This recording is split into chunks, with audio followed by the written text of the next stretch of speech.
दोस्तों ये दो चीजें गले में फेफड़े में जमे बलगम को निकाल के बाहर कर देंगी। मित्रों ये दो चीजें कौन सी हैं? इनमें कौन कौन से पोषक तत्व यानी गुण पाए जाते हैं? आयुर्वेद के अनुसार इन्हें कब और कितनी मात्रा में लेना है? कैसे हमारे शरीर में जमे हुए बलगम को निकाल के बाहर कर देगी? इसी टॉपिक पे चर्चा करेंगे यानी डिस्कस करेंगे। मित्रों अक्सर आप देखते होंगे बहुत सारे ऐसे लोग हैं, वो हरदम खिखारते रहते हैं। ऐसे लगता है कि उनके गले में कफ फंसा हुआ है, उनके गले में। और बहुत सारे ऐसे लोग हैं सुबह शाम हमेशा उनके गले से कफ निकलता रहता है।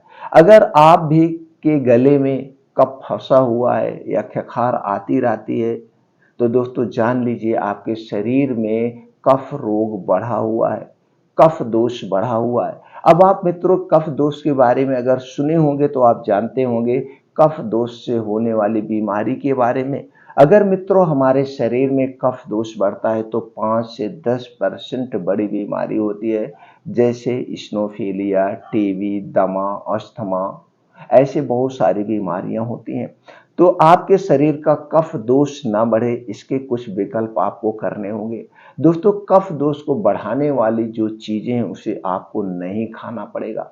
अब कफ दोष क्या है ये थोड़ा सा प्रकाश डाल देते हैं। दोस्तों हमारे शरीर में 3 दोष पाया जाता है। एक है वात दोष, पित्त दोष और कफ दोष। अगर हमारे शरीर का वात दोष बिगड़ गया तो 50 से 60% बीमारी होती है। पित्त दोष बिगड़ गया तो 15 से 20% बीमारी होती है। और दोस्तों जब हमारे शरीर का कफ दोष बिगड़ गया तो 5 से 10% बीमारी होती है। दोस्तों ये जो 3 दोष है इनका हमारे शरीर पे एक स्थान फिक्स है। दोस्तों ये जो कफ दोष है, ये कफ दोष है, ये हृदय से सर तक का स्थान इनका फिक्स है।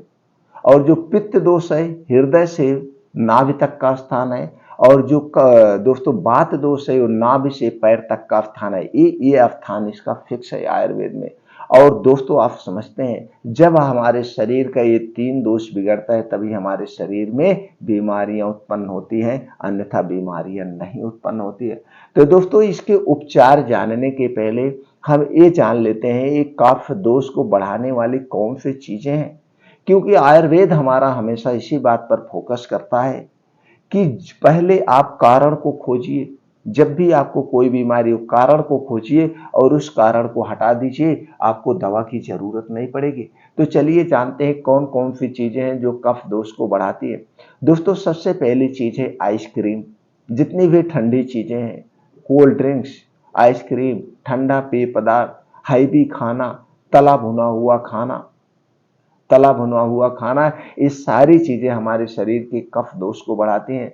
अगर आप अपने शरीर के कफ दोष को बैलेंस रखना चाहते हैं तो ठंडी चीज खाना अवॉइड कर दीजिए। अब क्यों नहीं खाना चाहिए उसको भी थोड़ा सा जान लीजिए। क्योंकि दोस्तों हमारे शरीर का टेम्परेचर 37 डिग्री सेल्सियस हमेशा रहता है। जब आप कोई भी ठंडी चीज डालेंगे, गर्म चीज डालेंगे तो ठंडा और गर्म जब आप मिलाएंगे तो उसका उल्टा रिएक्शन होता है। उसी तरह से जब आप ठंडा पेय पदार्थ पीते हैं, आइसक्रीम खाते हैं या हैवी खाना खाते हैं तो आप देखते होंगे उस दिन आपको खिखार ज्यादा आती है। खिखार ज्यादा तो दोस्तों इसे अवॉइड करिए। और आज एक ट्रेंड्स बन चुका है, फैशन बन चुका है। अगर पूरी रात पार्टी चल रही है, चाहे वो गर्मी हो चाहे वो ठंडी हो, लोग ठंडा पानी पी लेते हैं, लोग आइसक्रीम खा लेते हैं या कुछ फ्रिज में रखा हुआ सामान खा लेते हैं। तो दोस्तों इससे आप अवॉइड करिए। रूम टेम्परेचर का खाना खाइए, रूम टेम्परेचर का पानी पीजिए। आप कफ दोष से बचे रहेंगे और कफ दोष को ठीक करने में मदद करेगा। तो दोस्तों चलिए जानते हैं आयुर्वेद की कौन कौन सी ऐसी चीजें हैं जो हमारे कफ दोष को बैलेंस रखेगी। उसके अलावा दोस्तों ये जो आयुर्वेद की चीजें हैं, आयुर्वेद में इसे अमृत के समान माना गया है। ये तो कफ दोष को बैलेंस करेंगी, उसके साथ साथ हमारे शरीर को शक्तिशाली भी बनाती हैं और बीमारियों से सुरक्षा भी करती हैं। उनमें सबसे पहली है जिसे दोस्तों आयुर्वेद में अमृत रसायन कहा गया है, यानी यह हमारे शरीर के लिए अमृत का काम करता है, वो है दोस्तों त्रिफला। तो चलिए मित्रों जानते हैं त्रिफला में कौन कौन से गुण पाए जाते हैं। दोस्तों त्रिफला में vitamin C, vitamin B two, vitamin E, carbohydrate, fibre, antioxidant, इसके साथ साथ साइपोनिन, टैनिन, पॉलीफेनोल, फ्लेवोनाइड्स जैसे तत्व पाए जाते हैं जो हमारे शरीर की सुरक्षा करते हैं। दूसरी चीज जो प्रयोग में होगी वो है दोस्तों शहद। शहद में फैक्टोज, carbohydrate, riboflavin, niacin, vitamin B6, vitamin C, vitamin D, amino acid, calcium, sugar, antioxidant जैसे तत्व पाए जाते हैं। अगली चीज जिसे प्रयोग करेंगे हम दोस्तों इस फार्मूले को बनाने में वो है हल्दी। हल्दी में दोस्तों केरकुमिन टाइप का एक ऐसा तत्व पाया जाता है जो कैंसर जैसे सेल को मारने की क्षमता रखता है और यह केरकुमिन किसी और चीज में नहीं पाया जाता है, ओनली वन हल्दी में पाया जाता है। इसलिए हल्दी हमारे स्वास्थ्य के लिए अमृत के समान है। और दोस्तों आपके घर पे खाना बनता होगा लेकिन अगर हल्दी ना पड़े तो खाना अच्छा नहीं लगता है। तो इसीलिए हल्दी को दोस्तों बहुत उपयोगी माना गया है। तो हल्दी में करक्यूमिन के अलावा protein, carbohydrate, calcium, phosphorus, fibre, iron, copper, vitamin B6, vitamin C, vitamin E, vitamin K, antioxidant, antibiotic, anti inflammatory गुण पाए जाते हैं। इतने गुणों से संपन्न है ये आपके घर की हल्दी। अगली चीज है दोस्तों है काली मिर्च।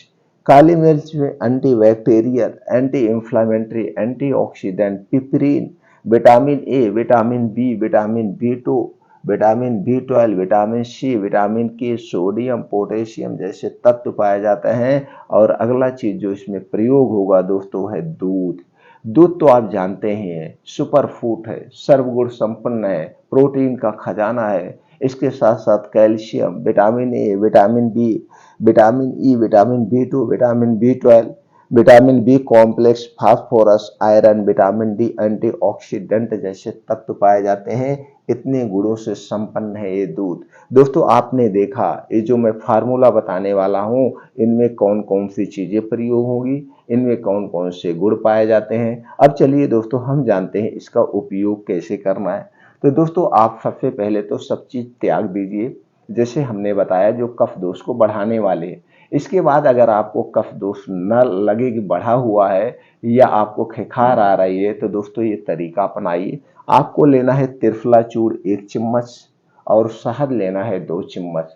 दोस्तों शहद की क्वालिटी बेस्ट होनी चाहिए, किसी भी कंपनी का शहद शुद्ध नहीं है।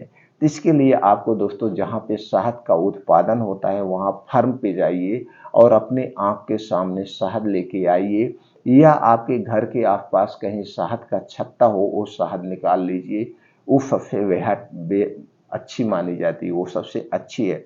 तो दोस्तों शहद को 2 चम्मच और त्रिफला चूर्ण 1 चम्मच एक में मिला करके शाम को 5 से 6 बजे के बीच इसे खाना है, ऐसे चाट लेना है।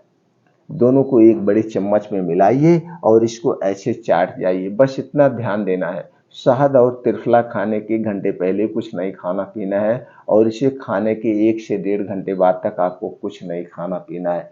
तो ये रोज शाम को 5 से 6 बजे आप करिए। इससे आपका शरीर शक्तिशाली होगा, आपका पाचन तंत्र स्ट्रांग होगा, आपके शरीर का वात पित्त कफ तीनों बैलेंस में रहेगा और आपकी इम्यूनिटी स्ट्रांग बन जाएगी, मसल्स स्ट्रांग होंगे। अगर आपके बाल झड़ रहे हैं, बाल पक रहे हैं तो दोस्तों उसे भी हेल्प करेगा कम करने में। अगला तरीका है दोस्तों आपको लेना है 1 गिलास दूध। दूध आपके घर का होगा, पैकेट का दूध नहीं चाहिए। अगर इसमें देसी गाय का दूध मिल गया तो अमृत के समान है। अब इसी दूध को गैस पे चढ़ा दीजिए। अब इसी में डालना है हल्दी पाउडर आधा चम्मच, काली मिर्च पीसी हुई 1 चुटकी डाल देना है और दालचीनी का पाउडर डाल देना है आधा चम्मच। दोनों ये तीनों चीजें उसी दूध में मिला करके उस दूध को 10 से 15 मिनट स्लो आंच पे उबाल दीजिए। दूध पक गया तो दोस्तों इसी दूध को आपको पीना है। कब पीना है? रात को खाना खाने के 1 घंटे के बाद पीना है और दूध पीने के 1 घंटे के बाद सोना है, तुरंत नहीं सोना है। ये आपके कफ दोष को तो कंट्रोल करेगा, इसके साथ साथ diabetes, blood pressure, blood sugar को भी ये कंट्रोल करेगा।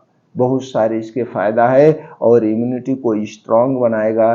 कैंसर जैसी महाबीमारी से आपके शरीर की सुरक्षा करेगा, शरीर की कमजोरी को भी ये दूर करेगा। इतने सारे फायदे हैं इन चीजों के।